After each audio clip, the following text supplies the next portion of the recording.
નમસ્કાર ખેડૂત મિત્રો, હું જય પટેલ સિજન્ટા કંપની તરફથી આપનું હાર્દિક સ્વાગત કરું છું।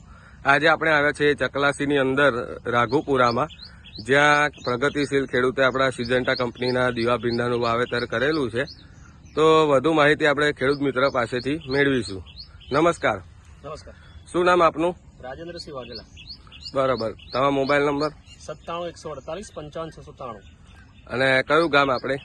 Chaklasi Raghupura bus stand. બરાબર, અને કયા ભીંડાનું વાવેતર કરેલું છે આપણે? મેં સિજન્ટા કંપનીના દીવાનું વાવેતર કરેલું છે। બરાબર, તો તમને દીવા ભીંડાનું રિઝલ્ટ કેવું લાગ્યું? દીવા ભીંડામાં ઉતારામાં તોડવામાં બહુ સરસ છે। હું સરેરાશ ત્રીજે દિવસે 160 થી 180 કિલો ભીંડાનું ઉત્પાદન મેળવું છું।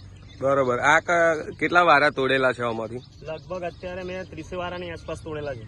બરોબર, અને ફૂટમાં અને એમાં કેવું છે તોડવામાં?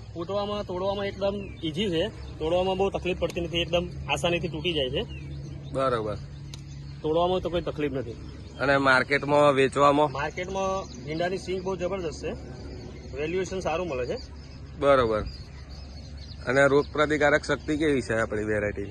રોગ પ્રતિકારક શક્તિ, રોગ તો બિલકુલ કઈ દેખાયો જ નથી અત્યારે। હું 15-20 દિવસે ડોઝ આપું છું દવાનો। બરોબર છે, અત્યારે આપણે ખેડૂત મિત્રો આખા પ્લોટમાં જોઈ શકીએ છીએ કે ખૂબ જ સરસ ફ્લાવરિંગ આવેલું છે, અને ખેડૂત મિત્રનું કહેવું એવું છે કે ખૂબ જ સારી વેરાયટી છે।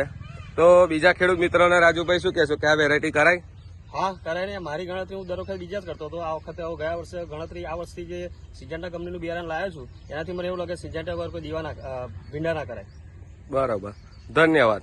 Thank you.